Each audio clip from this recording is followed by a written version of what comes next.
Hello, beautiful people. Beautiful people, ako'y kararating ko lang. Galing po ng trabaho, kaya lang po,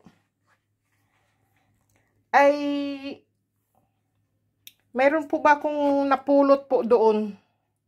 Sa garden po, sa hinanap ko pong trabaho po, may garden po doon. Tapos po, nakuha ko po siya.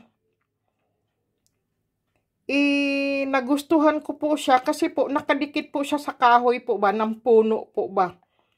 Ayan po. Ito po yung kahoy na puno po. Inano ko po siya. Tinuklap doon sa puno. Ayan po, oh, may puno pa siyang kahoy, beautiful people. Akala ko po ay, ano po, yung ano tawag nun, yung kabuti. Tapos nung pinindot-pindot ko, sabi ko, bakit matigas? Para siyang bato. Bato po talaga siya, oh. Bato po siya, hindi po siya. Tapos dito po ay kahoy. Sabi ko, kakaiba naman itong ano na to. Tapos ang dami pang mga butas-butas. Parang, ano po ba? Kaya nilagay ko po siya sa aking rucksack, sa aking backpack po ba? At inuwi ko po kahit marumi. Inano ko lang po siya, binalot lang po siya ng aking tissue. Kasi po lagi po ako may tissue. Kasi po yung tissue ko po ay ano po ba, pang pag kayong sinipon ka po ba, may tissue ka palagi, ganun. Kasi po dito po sa Europe, hindi po uso ang panyo. Uso po dito laging may tissue ka pandala. Pampunas ng sipon. Yung po, binalot ko po siya kasi maputik po ba siya. At saka, nasa kahoy po siya nakadikit. Dapat nga, dinala ko yung kahoy.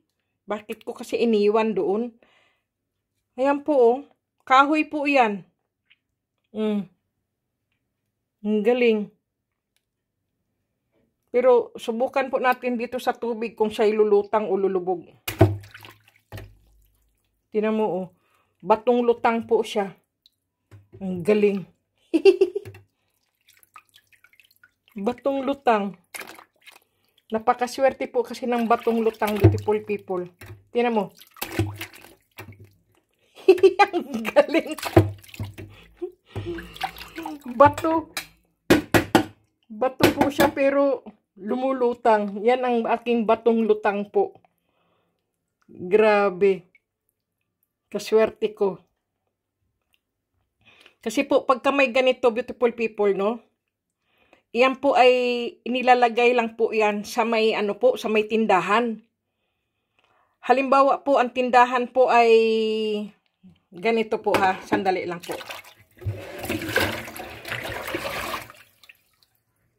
Ito po ang lagayan ng pera, beautiful people, no? Puro barya.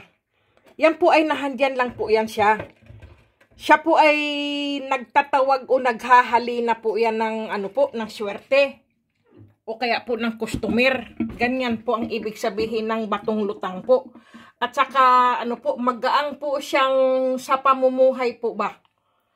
Maswerte po siyang bato. Yan ang tinatawag ng mga antingero po na batong lutang. Maganda po sa negosyo. Kapag po ikaw ay may mga ganito po. Pero ito po ay ilalagay ko po sa aking kwarto. Pero nahugasan ko na po at nabrush ko na rin po siya. Ayan po. Kaya ilang yung kahoy niya. Ayan po.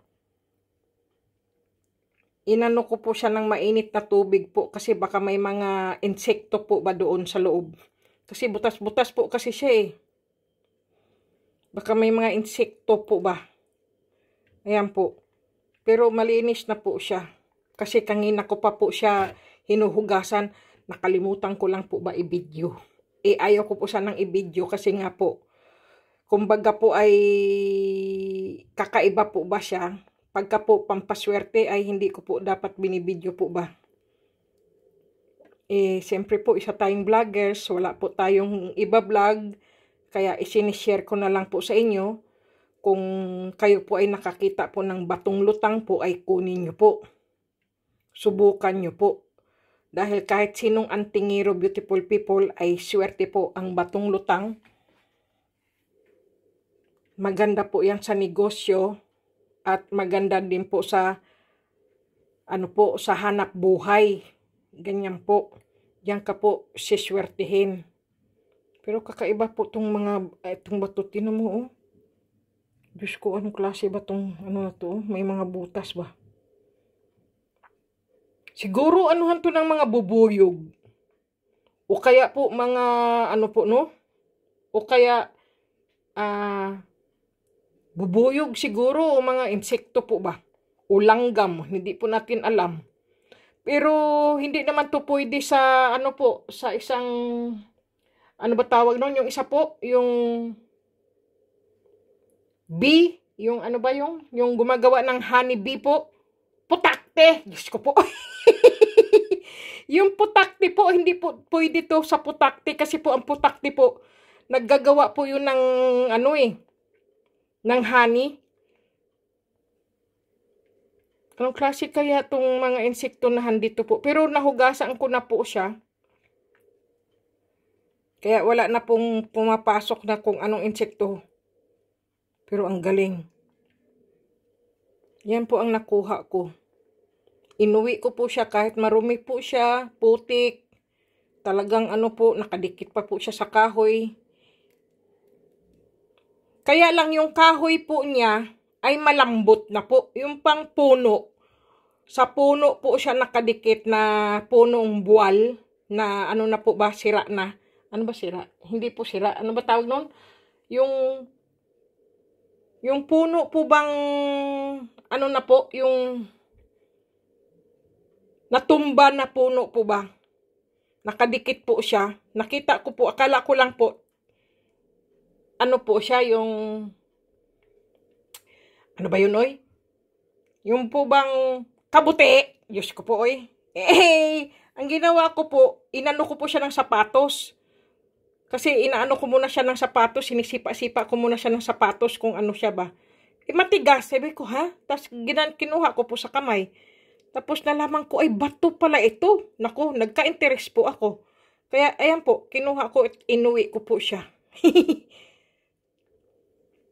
Sinipilyo ko na po at saka hinugasan ko po ng mainit na tubig po.